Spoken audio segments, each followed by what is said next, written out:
அன்பார்ந்தவர்களே, இந்த நேரத்தில் இறை நினைவில் நிலைத்திருக்கும் என்னும் தலைப்பிற்கு தரப்பட்டிருக்கிறது.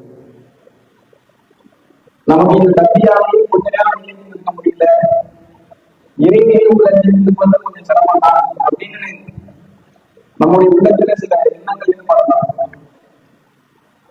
இதுவும் இறை நினைவு தானே. இறை நினைவுனா இது போல எல்லாமே இறை நினைவு தான். அப்ப இது போல நிகழ்ச்சிகளாக இருந்தாலும் சரி, அது அல்லாத ஏனைய இறை நினைவுகளாக இருந்தாலும் அதை நாம் நிலைத்து நிற்க வேண்டும். இந்த தலைப்பு எதுக்காக தரப்பட்டிருக்கிறது என்று சொன்னால், இந்த உலகத்தில் ஒரு மனிதன் நேர்மையாக, நீதியாக, நியாயமாக நடக்க வேண்டும் என்று சொன்னால் அவனுக்கு இறை நினைவு இருக்க வேண்டும். அது மாத்திரமின்றி மறுமையில் சுவனத்தை பெற வேண்டும் என்று சொன்னால் அதற்கும் இறை நினைவு இருக்க வேண்டும். அந்த அடிப்படையில் தான் இந்த தலைப்பு. உலகத்தில் நல்ல மனிதனாக வாழ்வதற்கும் மறுமையில் அதற்குள் வெற்றி பெறுவதற்கும் இறை நினைவு என்பது அவசியம். ஏன்னா அல்லாஹ் குர்ஆன்ல அப்படிதான் சொல்லி காட்டுகிறார். நீங்கள் அல்லாஹ்வை அதிகமாக நினைவு கூறுங்கள், அல்லக்கும் துஃப்லீஹூன், நீங்கள் வெற்றி பெறுவீர்கள். அல்லாஹ்வை நினைவு கூறுங்கள், நீங்கள் வெற்றி பெறுவீர்கள். வெற்றி என்றால் உலகத்திலும் வெற்றி, மறுமையிலும் வெற்றி. ஏன்னா அல்லாஹ் வந்து அதைத்தான் சொல்லி காட்டுகிறான். தத்துவ இன்னும் அல்லாஹ் சொல்லி காட்டுகிறான், மனிதனுடைய உள்ளம் இறை நினைவால், அல்லாஹ்வை நினைவு கூறுவதால், அல்லாஹ்வுடைய சிந்தனையால் அமைதியுறுகிறது, நிம்மதி அடைகிறது. இருக்கிறீர்களா? அல்லாஹ்வுடைய நினைவால் அமைதியுறுகிறது என்று சொல்லி காட்டுகிறார். ஒரு முறை அல்லாஹ் சொல்லிவிட்டு மனிதனுடைய சிந்தனையில் இந்த வார்த்தை இன்னும் ஆழமாக செதுக்கப்படாவிட்டால் நான் மீண்டும் சொல்லி காட்டுகிறேன், ஆனால் அறிந்து கொள்ளுங்கள், இருக்கிறீர்களா? அல்லாஹ்வுடைய நினைவு என்பது தத்துவ இருக்குள்ளோம் மனிதனுக்கு நிம்மதியூட்டக்கூடியது. என்ன மாதிரி வார்த்தை அல்லாஹ் சொல்ற பாருங்க. நீங்க நிம்மதியை தேடி எங்கனாலும் போகலாம், நிம்மதி கிடைக்காது. இன்னைக்கு நிறைய பேர் அப்படியே மைண்ட் பீஸ்ஃபுல்லா இருக்கணும், அப்படியே நிம்மதியா இருக்கணும், பிரச்சனைகள் இருக்கக்கூடாது என்று சொல்லி வெளிநாடுகளுக்கு போவாங்க, வெளி ஊர்களுக்கு செல்வாங்க, வெளி இடங்களுக்கு செல்வாங்க. ஆனா அல்லாஹ் என்ன சொல்றாங்கன்னா, நீங்க செல்லும் இடம் அது அல்ல, அல்லாஹ்வுடைய நினைவு, அல்லாஹ்வை பற்றிய சிந்தனை, இதற்குள் நீங்கள் உள் நுழைந்தால் உங்களுடைய உள்ளம் அமைதியோடும், பிரச்சனைகள் இருந்து அமைதியோடும், எவ்வளவு பெரிய சங்கடமான ஒரு நிலை இருந்தாலும் அமைதியோடும், நிம்மதியான ஒரு வாழ்வு கிடைக்கும். இது உலகத்தில் இருக்கக்கூடிய ஒன்று. அதே போல மறுமையிலும் அப்படித்தான். மறுமையிலும் சொர்க்கம் என்ற வாழ்வு இருக்கிறது. அப்ப அல்லாஹ்வுடைய நினைவு என்பது எல்லாருக்கும் இருக்க வேண்டிய ஒன்று. அது ஆணாக இருந்தாலும், பெண்ணாக இருந்தாலும், பெரியவராக இருந்தாலும், சிறியவராக இருந்தாலும் அல்லாஹ்வுடைய நினைவு நமக்கு இருக்க வேண்டும். அதுதான் நமக்கு நிம்மதியான வாழ்வையும் மறுமையுடைய வெற்றியையும் தரும். அப்ப அந்த அல்லாஹ்வுடைய நினைவை நம்முடைய வாழ்க்கையை நாம் அதிகப்படுத்திக் கொள்ள வேண்டும். இதை இன்னொரு மிக முக்கியமான விஷயம் என்னன்னா, அல்லாஹ்வுடைய நினைவு நம்மிடத்தில் இருந்தால் நம் வாழ்வில் சீடு கெட்டு, தனி கெட்டு, தடமாறி, நல்ல நிலையிலிருந்து தடுமாறி போய்விடும். இன்னைக்கு அல்லாஹ்வுடைய நினைவு இல்லாதவருடைய விளைவுதான் மார்க்க சிந்தனை, இறை அச்சம் இல்லாதவருடைய நிலைதான் பல பேர் தீமைக்கும் காலத்திற்கும் போய் பங்கெடுக்கிறத பார்க்கிறோம். மார்க்கத்திற்கு முன்னான காரியத்தை சர்வ சாதகமாக செய்கிறார்கள். அல்லாஹ்வுடைய நினைவு இல்லை. ஒரு மனிதன் ஒரு தீமையை செய்கிறான், திருடுகிறான், மோசடி செய்கிறான், விபச்சாரம் செய்கிறான். அந்த நேரத்துல அல்லாஹ் பார்க்கிறான் என்ற ஒரு எண்ணம் வந்துவிட்டால் அதை அவன் நீடித்து நினைவற்று நிற்பானா, செய்வானா? ஒரு பாவம் செய்யறோம், புறம் பேசுகிறோம், அவதூறு பேசுகிறோம், அல்லாஹ் பார்க்கிறானே, அல்லாஹ் கண்டிப்பானே, அல்லாஹ் நம்மை நரகத்தில் போடுவானே, அல்லாஹ் நம்மை விசாரிப்பானே என்ற அந்த எண்ணம் அந்த நேரத்தில் நம்முடைய உள்ளத்தில் வந்துவிட்டால் அதை தொடர்ந்து செய்வோமா? செய்ய மாட்டோம், விலகிடுவோம். அப்ப நன்மை பெறுவதற்கும் சரி, தீமைக்கு செல்லாமல் இருப்பதற்கும் அல்லாஹ்வுடைய நினைவு என்பது அவசியம். ஆனா நம்ம இடத்தில் அது மிக குறைந்து விட்டது. அல்லாஹ்வை நினைவு கூறுவது, நாம் நினைவு கூறுவதை பெரும்பாலும் நினைக்கிறோம்னா தஸ்பீஹ் சொல்றது, சுப்ஹானல்லாஹ், அல்லாஹ் சொல்றது, இதான் நினைவு நினைக்கிறோம். இது இல்ல, இது நினைவுதான். ஆனா இது மட்டும் நினைவு அல்ல, எல்லாமே நினைவு கூறுதல். அல்லாஹ் ஒரு இடத்துல சொல்லி காட்டுகிறான் அல்குர்ஆன்ல, அகிமி ஸலா, தொழுகையை நிறைவேற்றுங்கள். அல்லாஹ் திரும்ப சொல்றான், எதுக்கு? இது திக்ர், நினைவு கூறுவதற்காக, அல்லாஹ்வை நினைப்பதற்காக நீங்கள் தொழுவுங்கள். திக்ர் செய்வது அது இறை நினைவு, தொழுகை என்பது அதுவும் இறை நினைவு, நேர்மையான பேட்டை அதுவும் இறை நினைவு, நல்ல காரியம் எல்லாம் இறை நினைவு தான். அனைத்தும் அல்லாஹ் நினைவு கூறுவதுதான். அப்ப எல்லாத்திலையும் நம்ம அல்லாஹ்வை நினைவு கூறணும். ஒருவர் வியாபாரம் செய்கிறார், வியாபாரம் செய்யும் போது நீதியாக நேர்மையாக அவர் இருக்க வேண்டும் என்றால் அல்லாஹ்வுடைய அந்த நினைவு அவனுக்கு இருக்க வேண்டும். வியாபாரம் அல்லாஹ் செய்ய சொல்லியிருக்கிறான், எப்படி? ஹலாலான முறையில் செய்யணும், அல்லாஹ் அனுமதித்த அடிப்படையில் செய்யணும். அல்லாஹ் தடுத்ததை வியாபாரமாக செய்யக்கூடாது. இன்னைக்கு நிறைய இஸ்லாமியர்கள் வட்டியினுடைய விளைவு தெரிந்தும் கூட அந்த தொழிலை சாதாரணமாக செய்து வருகிறார்கள்.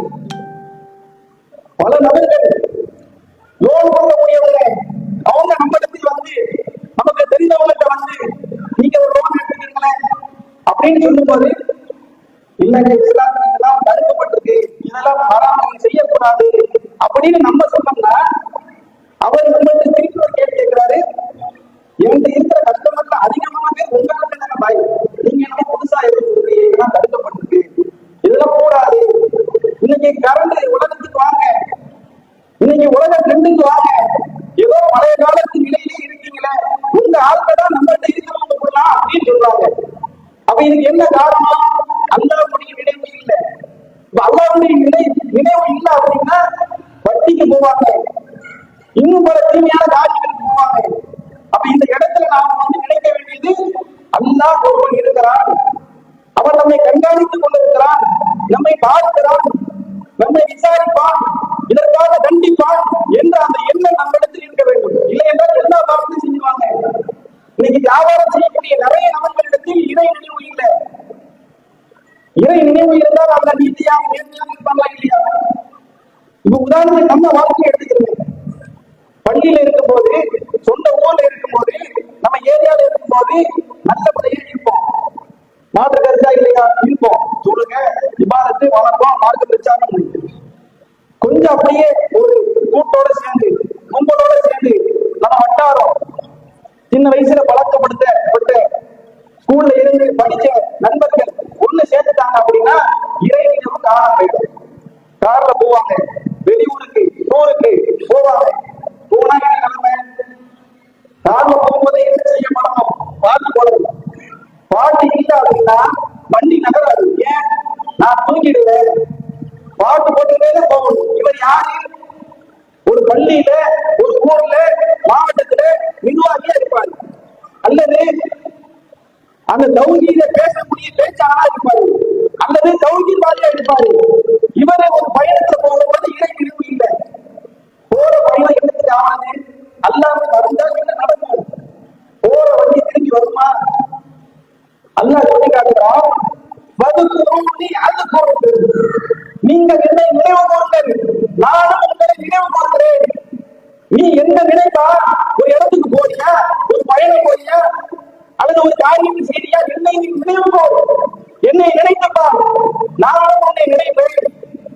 அப்ப அல்லாஹ்வை நம்ம மறந்துட்டோம், அல்லாஹ்வை நினைக்கிறேன், அல்லாஹ்வுடைய சிந்தனை இல்லைன்னா அல்லாஹ் நம்மை மறந்துடுவோம். போற காரியம் நல்லபடியா நடக்குமா? அல்லாஹ்வுடைய அச்சம் இல்லாமல், பயம் இல்லாமல், நினைவு இல்லாமல் ஒரு காரியத்தை நாம் செய்யும் போது அல்லாஹ் நம்மை நினைக்க மாட்டார். போற வண்டி திருப்பி வர்றதுக்கு வாய்ப்பு இல்லை.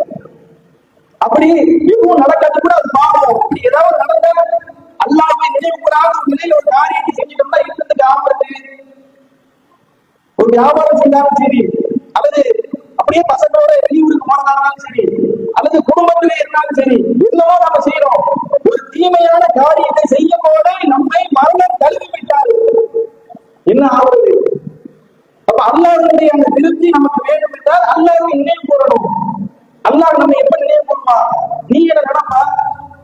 நீ நினைக்க நடக்கல, நீ நினைக்காத ஒரு நாயை நினைக்கணும். அல்லாஹ் வந்து கேட்கிறான், நீ என்னை மறந்த நிலையில வாழ்ந்து கொண்டிருக்கிற, நீ என்னை நினைத்தால் நான் உன்னை நினைப்பேன் அப்படின்னு அல்லாஹ் சொல்றாங்க. அப்ப மறந்தால் அல்லாஹ் நம்மளை மறக்க மாட்டாங்க. அப்ப அல்லாஹ்வுடைய அந்த நினைவு என்பது நமக்கு என்றும் என்றென்றும் இருக்க வேண்டிய ஒன்று. ஆனால் இன்றைக்கு இறை நினைவு என்பதை நம்மிடத்தில் அற்று போய்விட்டது. இறை நினைவு இல்லை, அல்லாஹ் பற்றிய சிந்தனை மையம் மற்ற எதுவும் இல்லை. சர்வ சாதாரணமாக எல்லா காரியமும் செய்து கொண்டிருக்கிறோம். அப்ப அந்த இறை நினைவு நம்மிடத்தில் அதிகமாக இருக்க வேண்டும். அல்லாஹ் நமக்கு அதைத்தான் வலியுறுத்துகிறான். யா அய்யுஹல்லதீன ஆமனூ, ஈமான்தாரிகளே, அல்லாஹ்வை ஏற்றுக்கொண்டவர்களே, உதுகுருல்லாஹ திக்ரன் கதீரா, அல்லாஹ்வை அதிகம் அதிகம் நினைவு கூறுங்கள். அவரை நீங்கள் புகழுங்கள், போற்றுங்கள். காலையிலும் மாலையிலும் அவனை திக்கல் செய்யுங்கள், புகழுங்கள், போற்றுங்கள். எல்லா நேரத்திலையும் அல்லாஹ்வை மறக்கக்கூடிய ஒரு தருணமே இருக்கக்கூடாது. நான் இந்த நேரத்தில் அல்லாஹ் மறந்துட்டேங்கிற ஒரு நிலை இருக்கக்கூடாது. அதாவது மறதியாக வந்து சேர வேற அது சொல்லல, நாம அது இயற்கையாக மனிதனுக்கு உள்ளது. அது அல்லாமல் அல்லாஹ்வை நினைவு கூறாமல் நாம் ஒருபாடு இருந்து விடக்கூடாது. ஆனா இன்னைக்கு அப்படிதான் இருக்கிறோமா? அல்லாஹ்வுடைய சிந்தனை நம்மகிட்ட இருக்கா? நபி ஸல்லல்லாஹு அலைஹி வஸல்லம் அவங்களை பற்றி அவர்களுடைய தோழர்கள் மனைவிமார்கள் அறிவிக்கக்கூடிய செய்திகளை பார்க்கிறோம். அல்லாஹ்வுடைய தூதர் எப்பொழுதும் என்றென்றும் அல்லாஹ்வை திக்ர் செய்பவர்களாகவே இருப்பாங்க, நினைத்துக் கொண்டே இருப்பாங்க, அல்லாஹ்வுடைய நினைவிலே இருப்பாங்க. ஏன்னா அது நமக்கு தானே நன்மை. அல்லாஹ்வை நீக்கிறது நமக்கு நன்மை. ஏதோ அல்லாஹ்வுடைய தரஜா கூடுதலா இத்தனை கோடி மக்கள், இத்தனை லட்சம் மக்கள் என்னை நினைச்சுட்டாங்க, நான் இனிமே ஒரு பெரிய ஆளு அப்படியா? அல்லது யாருமே நினைக்கல எனக்கு தரஜா குறைஞ்சிட்டு அப்படியா? நீ நினைச்சுனா உனக்கு நன்மைப்பா. நீ என்னை இனிமே ஒழுங்கா நான் உன்னை பத்தி பேசுறேன், உனக்கு நன்மை செய்வேன், உன்னை சொர்க்கத்தில் அனுப்பி வைப்பேன்.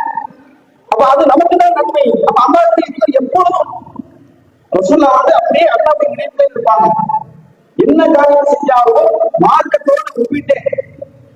இன்னைக்கு நம்ம ஒரு பயணம் போகும்போது நம்ம தொழுகை நேரத்துல எங்க தொழுகிறது அந்த எண்ணம் வரும். நம்ம பயணத்துக்கு போறோம், எங்க தொழுகிறது அந்த எண்ணம் வரும். ஆனா அதை வந்து முதல்ல போய்க்கிறோம், அதெல்லாம் அப்புறம் பாத்துக்கிறோம். இல்ல, எல்லாத்துலயும் அப்படிதான். ஒரு காரியத்தை செய்யும் போது செய்யறோமா, அப்ப இதை எப்படி அல்லாஹ்வுடைய பரக்கத்தை, அல்லாஹ்வுடைய அருளை தெரிஞ்சு அதுக்கு என்ன வழி, அதுக்கு என்ன அடிப்படை என்பதையெல்லாம் நம்ம யோசித்து அதன்படி செயல்பட வேண்டும். ஆனால் அப்படி செய்வது இல்லையே. அப்ப அல்லாஹ்வுடைய நினைவு என்பது நிச்சயமாக ஒவ்வொரு மனிதனுக்கும் இருக்க வேண்டும். ஒரு மனிதன் பள்ளிக்கூடத்துல படிக்கிறான், நண்பர்களோடு படிக்கிறான், கல்லூரியில படிக்கிறான், அந்த வட்டாரமே இன்னைக்கு கேடு கட்டு சீடு கட்டு இருக்கு. அங்க நம்முடைய பிள்ளைகளை கொண்டு போய் சேர்க்கறதுக்கு பயம் மதம். அப்ப அப்படிப்பட்ட ஒரு கூடாரத்தில் நாம போய் ஊடுருவும் போது இறை நினைவு இல்லைன்னா என்னத்துக்கு ஆகும்?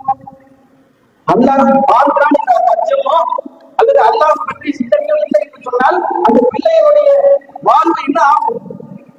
அப்ப எல்லா காரியத்தை என்ன செஞ்சாலும் சரி அல்லாஹ்வுடைய நினைவு என்பது நிச்சயமாக இருக்க வேண்டும். அல்லாஹ்வுடைய நினைவு என்பது நிச்சயமாக நமக்கு கண்டிப்பாக இருக்க வேண்டும். இன்னொரு இடத்துல அல்லாஹ்வுடைய ஸல்லல்லாஹு அலைஹி வஸல்லம் சொல்றாங்க, சபக்கல் தனித்து விடப்பட்டவர் வெற்றி பெற்று விட்டார். அப்ப சகாபாக்கள் கேட்கிறாங்க, தனித்து விடப்பட்டவரா? யார் அவரு? தனித்து விடப்பட்டவனா வெறுமையாக இருப்பவர், எதுவும் இல்லை, அவர் மட்டும் தனித்து நிற்கிறார் அப்படி வச்சுக்கிறீங்க. சகாபாக்கள் கேட்கிறாங்க, யாரு? ரசூலுல்லாஹ் சொல்றாங்க, அல்லாஹ்வை நினைவு கூறக்கூடிய ஆண்களும் அல்லாஹ்வை நினைவு கூறக்கூடிய பெண்களும் இவங்க தான் தனித்து விடப்பட்டவங்க. இவங்களுக்கு அல்லாஹ்வுடைய நினைவு வந்துச்சுன்னா மற்ற காரியங்கள்ல பெருமளவு என்ன செய்யாது, ஈடுபாடோ ஆசையோ இன்பமோ இருக்காது.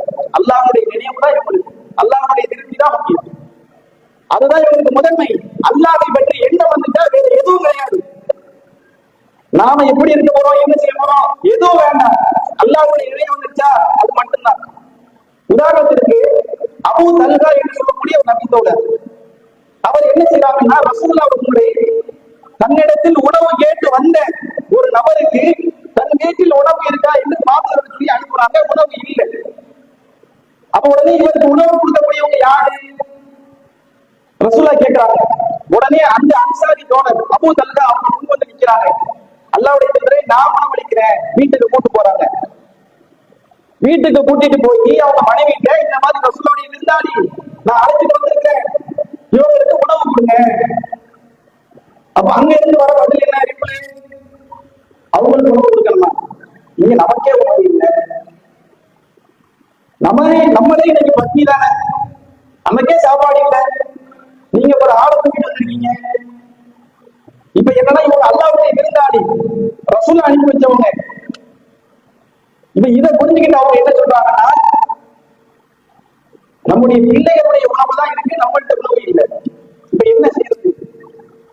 ரசூல் அதுக்கு ரிப்ளை கொடுக்குறாங்க, ஒண்ணும் பிரச்சனை இல்லை, பிள்ளைகளுடைய உணவு இல்லை, அவங்களோட என்ன இருக்க போகுது, பிள்ளைகளுக்கு ஒரு உணவு இருக்கா இல்லையா, அதை கொடுப்போம்.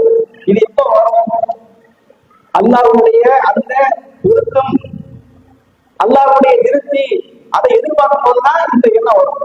நமக்கே இல்லை, நம்ம போய் அடுத்தவனுக்கு கேட்ட கஷ்டப்படுறோம், நமக்கே வரையில நம்ம அடுத்தவனுக்கு மன கேட்போம் அப்படின்னு உலக பார்வையில பார்த்தா சரியா இருக்கும். ஆனா அல்லாஹ்விடத்தில் திருப்தியை எதிர்பார்க்கிறவங்க எப்படி இருப்பாங்க? நமக்கு இல்ல, சரி நம்மால முடிஞ்சது அவருக்கு எதையோ செய்வோம். பிள்ளைகளுடைய உணவு இருக்கா இல்லையா, அதை அவருக்கு கொடுப்போம். நீங்க பிள்ளைகளை தூங்க வச்சிருங்க, அவர் அந்த உணவை எடுத்து அவருக்கு வச்சுட்டு நீனும் நானும் சாப்பிடுற மாதிரியா போறது பாவனை செய்து கொள்வோம், விளக்கை அணைத்து விடு, அவர் சாப்பிட்டுட்டு போயிடுவாரு. அவருக்கு உள்ளது ஏதோ பெரிய சாப்பாடு இல்லை, குழந்தைகள் எது சாப்பிடும் கொஞ்ச நாள் அதான் இருக்கு. அவர் சாப்பிட்டுட்டு போயிட்டாரு, இந்த சம்பவம் இதோட முடிஞ்சிட்டு வந்தாரு, சாப்பிட்டாரு போயிட்டாரு, இவங்க சாப்பிடல பட்டியா இருக்கிறாங்க. இந்த சம்பவத்தை பத்தி ரசூல் அடுத்த நாள் மக்கள்கிட்ட பேசுறாங்க. இந்த செய்தியை பார்த்து கவனித்து அல்லாஹ் மகிழ்ச்சி விட்டார், தான் சொல்றாங்க. அல்லாஹ் சிரித்தார், இந்த அடியான பாரு, இவனுக்கே சாப்பாடு இல்லை, இவனே பட்டியான ஒரு நிலையில் இருக்கிறான், ஆனா இவன் இன்னொரு ஆளுக்கு சாப்பாடு கொடுத்து அவனுடைய பசி ஆக்குறான்னா இந்த மனிதனுடைய நிலை எப்படி இருப்பாரு? அதை நினைச்சு அல்லாஹ் எல்லாம் வசிக்கிறான். அவருடைய செயல் அப்படியே அல்லாஹ் எல்லா மனிதர்கள் இப்படிப்பட்ட மனிதனை நான் அல்லாஹ் சில மனிதருக்கு ஒரு அருள் செஞ்சிருப்பான் இல்லையா, அந்த மாதிரியே உள்ளவங்கள இருக்கிறாரு. அது அப்படியே அல்லாஹ் ரசிச்சு சிரிச்சு ரசூலுல்லாஹ்வுக்கு அறிவிக்கிறான். ரசூலுல்லாஹ்வுக்கு இந்த சம்பவம் தெரியாது, எப்படி சொல்றாங்க, அல்லாஹ் அறிவிச்சு கொடுத்தது. அப்ப இந்த செய்தியை அவங்கள்ட்ட ரசூலுல்லாஹ் சொல்றாங்க. அப்ப இந்த மாதிரி ஒரு எண்ணம் நமக்கு எப்ப வரும்? அல்லாஹ்வுடைய நினைவு இருந்தாலும் வரும். அல்லாஹ்வுடைய சிந்தனை நம்மிடத்தில் இருக்க வேண்டும், அல்லாஹ் பற்றி எண்ணம் இருக்க வேண்டும். அப்படி இல்லையே, மறுமை பற்றி எண்ணம் இருக்கா? இல்ல. இப்ப உதாரணத்துக்கு இப்ப சமீபத்தில் உள்ள பிரச்சனை எடுத்துக்கோங்க. எஸ்ஐஆர் எல்லாரும் என்ன செய்யணும்? சிட்டா பிறக்கிறோம், அந்த மாம பில் பண்ணணும், என் பேரை பதிவு செஞ்சிடணும், இந்த இந்திய நாட்டில் குடிமகனால் எனக்கு நிரூபிச்சு விடணும், எனக்கு பதிவு செய்ய தெரியலையா இந்த நாள் போய் கொண்டு மோது எனக்கு அது பதிவு செய்யணும். துடியாய் துடிக்கிறோமா இல்லையா? இறை நினைவு எப்படி இருக்கணுமோ அதை விட அதிகப்படியா நினைவு இதுல இருக்கு.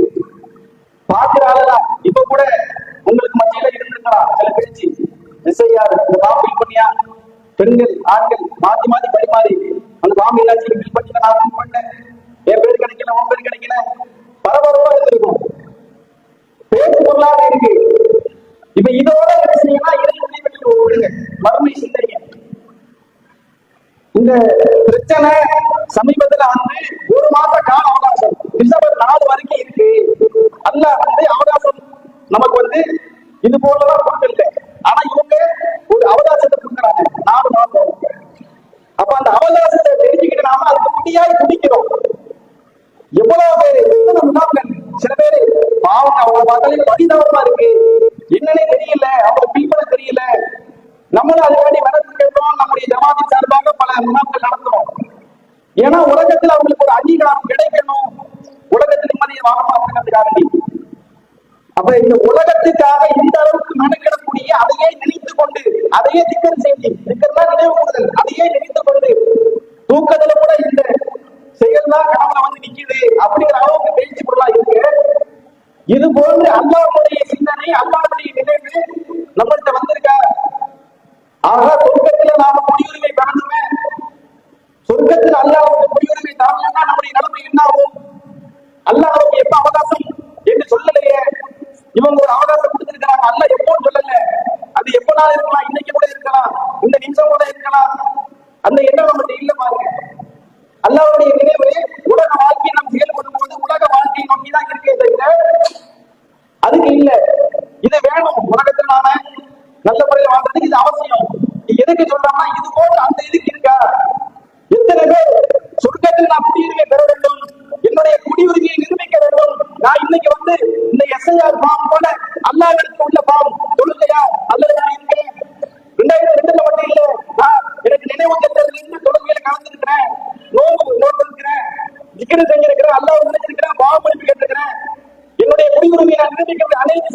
பகிர்ந்து கொண்டிருக்கிறேன், முன் வந்திருக்கோமா? அல்லாஹ்வுடைய நினைவு இல்ல. பார்த்துக்குவோம், சொர்க்கம் தானே, மறுமை தானே, மரணம் தானே, அதுக்கெல்லாம் காலம் இருக்கு, அவகாசம் இருக்கு, அவகாசம் இருக்கு இருக்கு நினைத்து கொண்டிருக்கிறோம். கடைசியில் அந்த அவகாசம் எந்த அளவுக்குன்னா நம்ம கண்ணில் நீக்கும் தூரத்தில் வந்து தெரியாது. எப்ப முகத்து தெரியுமா? யாருக்கு தெரியாது.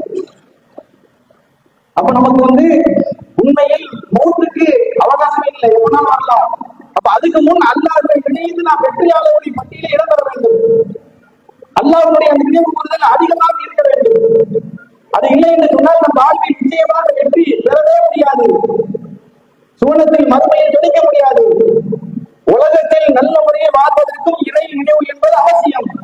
மறுமையில் வெற்றி பெறுவதற்கும் இறை நினைவு அவசியம். அதைத்தான் அல்லாஹ்வுடைய தூதர் ஸல்லல்லாஹு அலைஹி வஸல்லம் சொல்றாங்க. இந்த இறை நினைவுல பிரதானமா திக்ர் இருக்கு. அதுக்குன்னு ரசூலுல்லாஹ் ஒரு பாட்டு தனியா ஒதுக்கி எல்லாமே இறை நினைவு தான், திக்ர் தான், அல்லாஹ்வை நினைக்கிறது தான். ஆனால் நீங்க இதுக்கான ஒரு கால அவகாசத்தை ஒதுக்கி அதுல சில வார்த்தைகளை முடிங்க, அதையும் ரசூலுல்லாஹ் பிரதானமா சொல்லி காட்டுறாங்க. அப்படி திக்ர் செய்யறதுக்குன்னு பல நன்மைகள் இருக்கு. எந்த அளவுக்கு ரசூலுல்லாஹ் சொல்றாங்கன்னா, நான் உங்களுக்கு உங்களுடைய செல்வங்களிலேயே மிகச் சிறந்தது வச்சுக்கோங்க, தங்கம் வெள்ளி இதையெல்லாம் தர்மம் செய்யறதை விட சிறந்தது, இறைவனிடத்துல மதிப்பு மிக்கது, உங்களுடைய அந்தஸ்தை உயர்த்தக்கூடியது. நீங்கள் போர்க்களத்திலேயே கலந்து கொண்டு கொல்லப்பட்டாலும் சரி, அல்லது நீங்கள் போர்க்களத்தில் எதிரிகளை கொண்ட அந்த வெளியாக இருந்தாலும் சரி, இது எல்லாத்தையும் விட சிறந்தது உங்களுக்கு நான் சொல்லிட்டாங்க சொல்றாங்க. எல்லாத்தையும் விட சிறந்தது, போர்க்களத்துக்கு போனது, கொல்லப்பட்டது, அதை விட சிறந்தது. தங்க வெள்ளியை தர்மம் செய்யறது அதை எல்லாம் விட சிறந்தது. அது என்ன தெரியுமா? திக்ருல்லாஹ் தஆலா, அல்லாஹ்வை நினைப்பது. ரசூலுல்லாஹ் சொல்லக்கூடிய வாசகம் எல்லாத்தையும் விட சிறந்தது தெரியுமா? அல்லாஹ்வை நினைவு கூறுவது. ஏன்னா ஒரு போர்க்களத்துக்கே போய் அல்லாஹ்வை நினைவு கூறாம இருந்தா அவனுக்கு சொந்தம் கிடையாது. ஒரு போர்க்களத்துக்கு போனா கொல்லப்படுறான், ஆனா அல்லாஹ்வுக்காக வேண்டி இல்லைன்னு வச்சுக்கோங்க, சொர்க்கம் இல்லை. ஏன்னா அல்லாஹ் ரப்பல் ஆலமீன் மறுமை நாளில் சில நபர்களை விசாரிப்பார். அதுல ஒரு ஆள் யாருன்னா ஷஹீதாக ஆக்கப்பட்டவர், அல்லாஹ்வுடைய பாதையில் உயிர் தியாகம் செய்தவர். அவரை அல்லாஹ் விசாரிப்பாரா, என்ன பாவத்துக்கு உடல் ஆற்றல் வலிமை எல்லாம் தண்டனை என்னாச்சு? அல்லாஹ்வுடைய அந்த ஆற்றலையும் அந்த சிந்தனையும் அவன் சொல்றான், நான் போர்க்களத்துக்காக பயன்படுத்தினேன்.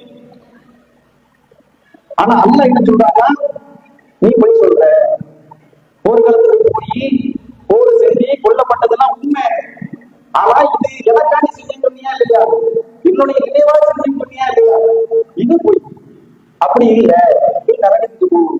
அப்ப போருக்கே போய் இறைவனுக்கு இல்லை அப்படின்னா சொர்க்கம் கிடையாது. அதனாலதான் என்ன சொல்றாங்கன்னா, அல்லாஹ்வை நினைப்பதுதான் மிகப்பெரியது. நீங்க எந்த காரியத்தை செய்தாலும் அல்லாஹ்வை நிறுத்தி எதிர்பார்த்து செய்யணும். அப்படி இல்லைன்னா அது நமக்கு பயனற்றதாக போய்விடும். அப்ப அல்லாஹ்வுடைய நினைவு எல்லா நிலைகளிலும் இருக்கணும். அதுல ரொம்ப குறிப்பிட்டு சில விஷயங்களை திக்ருகளை நமக்கு சொல்லி தராங்க. அதை சொல்லும் போது இன்னும் அதிகமான நன்மைகளை பெற்று தரலாம். அதுல ஒண்ணு என்ன, அல்லாஹ்வுடைய ஸல்லல்லாஹு அலைஹி வஸல்லம் ஒரு முறை தொழுகையில் இருக்கும்போது ஒரு நபர் ஒரு வாசகத்தை சொல்றாங்க. அந்த வாசகத்தை கேட்ட ரசூலுல்லாஹ் என்ன செய்யறாங்கன்னா, ஆச்சரியப்பட்டு இந்த வாசகத்தை சொன்னது யாரு அப்படி கேட்கிறாங்க. அது என்னன்னா, அது அல்ஹம்துலில்லாஹி ஹம்தன் கதீரன் தய்யிபன் முபாரக்கன் ஃபீஹி. அல்ஹம்துலில்லாஹி ஹம்தன் கதீரன் தய்யிபன் முபாரக்கன் ஃபீஹி. இதை கேட்ட ரசூலுல்லாஹ் இதை சொன்னது யாருப்பா? அந்த சஹாபி ஒரு பதட்டத்தோட, ரசூலுல்லாஹ் எதுவும் கிட்ட போறாங்க, கண்டிக்க போறாங்க, அல்லாஹ்வுடைய நாதன் சொன்னேன். அப்ப ரசூலுல்லாஹ் கேட்கிறாங்க, இதை கேட்டு 30க்கும் அதிகமான வானவர்கள் இதை பதிவு செய்யறது யாரு அப்படின்னு போட்டி போட்டு கொண்டு இருந்தாங்க. 30க்கு அதிகமான வானவர்கள். இன்னொரு செய்தியில 12 வந்து, ஆனா 30ங்கிறதா கரெக்டா இருக்கு. அந்த 12 30 தான் நுழைச்சிடலாம். 30க்குள்ள 12 இருக்கிறாங்க. 30 வாரங்கள் செஞ்சாங்க. இந்த வார்த்தையை கேட்டு போட்டி போட்டு பதிவிட்டாங்களாம். இந்த வார்த்தையை சொல்லிட்டாரா, இது நான் தான் அல்லாட்ட கொண்டு போவேன், நான் தான் கொண்டு போவேன், நான் தான் கொண்டு போவேன், நான் தான் கொண்டு போவேன். 30 வாரங்கள் 30 வாரங்கள் போட்டி போடுறாங்க. நாம சொன்ன ஒரு வார்த்தையை பதிவு செஞ்சு அல்லாட்ட கொண்டு போறதுக்கு. அப்ப என்ன மாதிரியான அளவுக்கு இது நன்மை பெற்று தரக்கூடியது. அப்ப இந்த வார்த்தைகளை நாம அதிகமாக என்ன செய்யணும், மொழிந்து கொண்டே இருக்கணும். இது ரசூலுல்லாஹ் உணவு பரிமாற்றத்துக்கு பிறகு சொல்றாங்க. அல்ஹம்துலில்லாஹி கதீரன் தய்யிபன் முபாரக்கன் சொல்லி இன்னும் கொஞ்சம் கூடுதல் வாசகத்தோடு ரசூலுல்லாஹ் சொல்லி கொடுக்குறாங்க. அப்ப இதை சொல்லும் போது நன்மைகள் ஏராளம் தாராளமாக கிடைக்கும். அதே போல இன்னும் பல இது. உதாரணத்துக்கு ரசூலுல்லாஹ் சொல்றாங்க, ஒரு நாளில் உங்களில் ஒருவர் 100 முறை சுப்ஹானல்லாஹ் என்று சொல்கிறார். 100 முறை சுப்ஹானல்லாஹ். இந்த மனிதனுக்கு அல்லாஹ் 1000 நன்மை தரலாம், அல்லது 1000 பாவங்கள் மன்னிக்கிறான். 100 முறை சுப்ஹானல்லாஹ். இப்ப நாம குடும்பாவோ சுப்ஹானல்லாஹ் தொடர்ந்து சொல்லுவோம். இது கூட நன்மை தெரியாம சொல்லி கொடுப்பது என்னுடைய நன்மை பாருங்க. இப்ப இந்த 100 முறை சொன்னா 1000 நன்மை இருக்கா இல்லையா? ஒரு ஆளு ஒரு நாள்ல 100 முறை இல்லாம 1000 முறை சொல்றாரு, 10,000 நன்மை கிடைச்சிருக்கு. ஒரு நாளைக்கு 10,000 நன்மை. இன்னைக்கு ஒரு ஆள் வந்து இதை நீங்க 100 முறை சொல்லுங்க பாருங்க அப்படின்னு சொல்லி இது சொன்னீங்கன்னா உங்களுக்கு 1000 பரிசு அப்படின்னா என்ன செய்வோம்? அப்படியே தட்டி தூக்கிறோம். பரிசு கூடி என்ன எவ்வளவு நாள் சொல்றேன், தட்டி தூக்குவோம். ஆனா இந்த நன்மையை சொல்லும் போது ஆர்வம் காட்டுறது இல்லை. இப்ப ஒரு நாளைக்கு 100 இவர் 1000 ஒரு நாளைக்கு 1000 சொல்றாரு. இதை தொடர்ந்து சொல்றாரு. 2 நாளைக்கு சொல்றாரு, 3 நாளைக்கு சொல்றாரு, 4 நாள், 10 நாள், ஒரு வருஷம், வாழ்நாள் முழுக்க இதை சொல்லிக் கொண்டே இருக்கிறார். எவ்வளவு நன்மை கிடைக்கும். அப்ப இது போல திக்ருகள் ஏராளம் இருக்கு. அல்லாஹ்வுடைய நமக்கு அப்படியே பட்டியலிடுறாங்க. அவ்வளவு திக்ருகள் சொல்றாங்க. சுப்ஹானல்லாஹி வ பிஹம்திஹி சுப்ஹானல்லாஹி அல்-அஸீம் என்று சொல்றாங்க. லா ஹவ்ல வலா குவத்த இல்லா பில்லாஹ் என்று சொல்லி போறாங்க. இதெல்லாம் அல்லாஹ்வுக்கு அதிக நன்மை பெற்று தரக்கூடியது. லா ஹவ்ல வலா குவத்த இல்லா பில்லாஹ் சொர்க்கத்தினுடைய கருவூலத்துக்கு ஒப்பானது, சொர்க்கத்தினுடைய பொக்கிஷம் என்று சொல்றாங்க. அப்ப இது மாதிரியான திக்ருகளை எல்லாம் நாம் அதிகமாக சொல்ல வேண்டும். அதே போல அனைத்திலும் அல்லாஹ்வுடைய நினைவு நம்மளுக்கு இருக்க வேண்டும். இறுதியாக ஒரு செய்தியை சொல்லிவிட்டு முடிக்கிறேன்.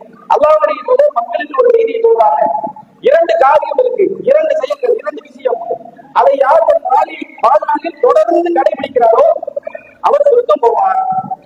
2 விஷயம், அதை யார் தொடர்ந்து கடைபிடிக்கிறாரோ அவர் சொர்க்கம் போவார் என்று ரசூலுல்லாஹ் சொல்றாங்க.